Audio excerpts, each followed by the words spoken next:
All right, I'm sure you guys did awesome on your test. We're going to go ahead and do page 43 and 44 today. You see up at the top, special sounds ch in church and or in morning. Okay, remember to refer back to those special sound charts that I attached in the previous days if you need them. Okay, number 1 says circle the special sounds, mark the vowels.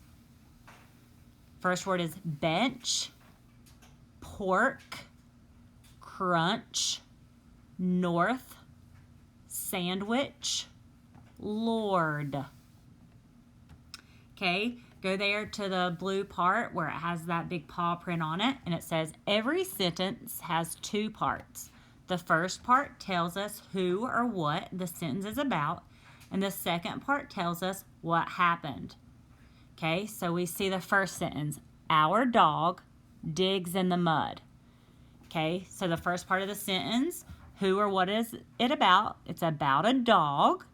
Okay, and the second part, what happened? It dug in the mud. Okay, look at the second sentence. Ben's block tower tumbled down. Okay, who or what? It's Ben and his block tower. Okay, what happened to it? The second part, it tumbled down. Okay, number 2, finish the sentence. Write the part that tells who or what did something. Okay, so we're going to do the first part of a sentence. Okay, who or what. So write something, then the second part is surprised me. You could say my mom, because that's who, right? My mom surprised me.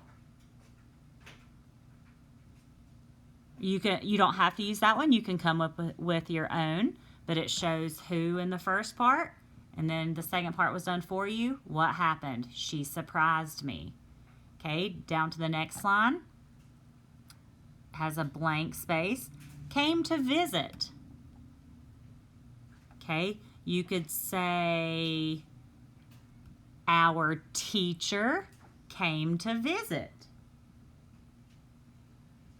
Because the first part is who or what, so it's our teacher, and then came to visit is the second part, so that's what happened. Okay, now down to the second paw print on number 2. The dog. Okay, so we know who or what. It's the dog. Now we need to know what happened. What did that dog do? Okay, so the dog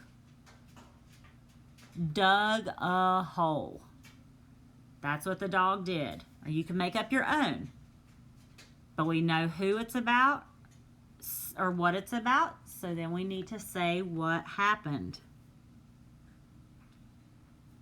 Okay, then we're going to go down to the next one, and it says roses.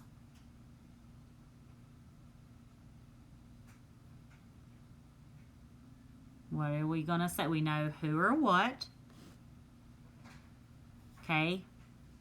Bloom in the spring.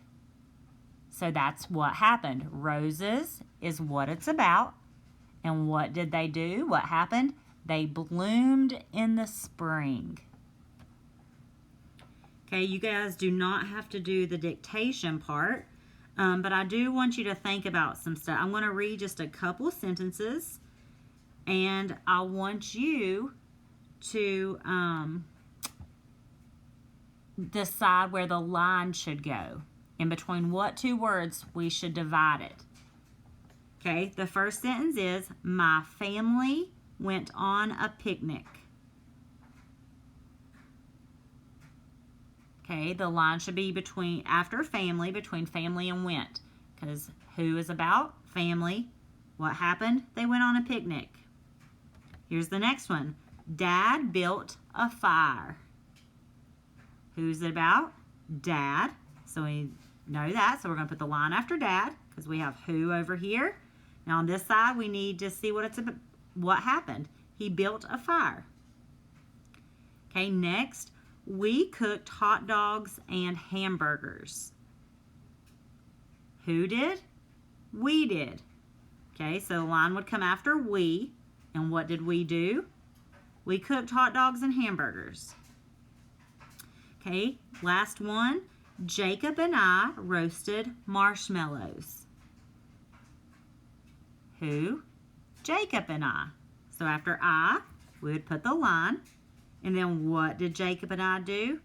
We roasted marshmallows.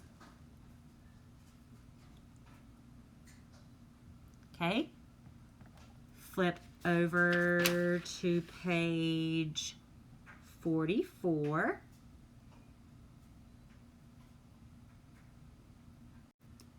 Okay, we are on page 44 now. We just learned about parts of a sentence.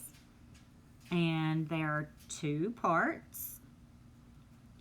The two parts make the complete thought. So if you have one part without the other, it's not a complete sentence. So you have to have both parts to make it complete. We will do more on those later. Right now, we're going to do the top of this. Number 1, circle the special sounds, mark the vowels. Easy peasy. We do that all the time, right? Circle special sounds, mark the vowels. Number 2, unscramble the words and write each sentence correctly. Remember what goes at the beginning and the end of a sentence. Okay? So you need to remember what goes at the beginning. You read the sentence and then you decide if it's making a statement or asking a question. If it's making a statement, it's a declarative sentence and needs a period. If it's asking a question, it's an interrogative sentence and it needs a question mark. The first sentence says, fish bears love eat too. Unscramble all those words and make a sentence. You're going to do that for that one and then the following 4. Number 3, write one declarative sentence about bears. A declarative sentence ends with a what? Period. Don't forget what you need to do at the beginning, okay? And then number 4, write one interrogative sentence about bears. And an interrogative sentence ends with a what? Question mark. Don't forget what happens at the beginning. Make sure there's 2 parts to both of those, because what we just talked about on the front of the paper, complete sentence, it needs 2 parts.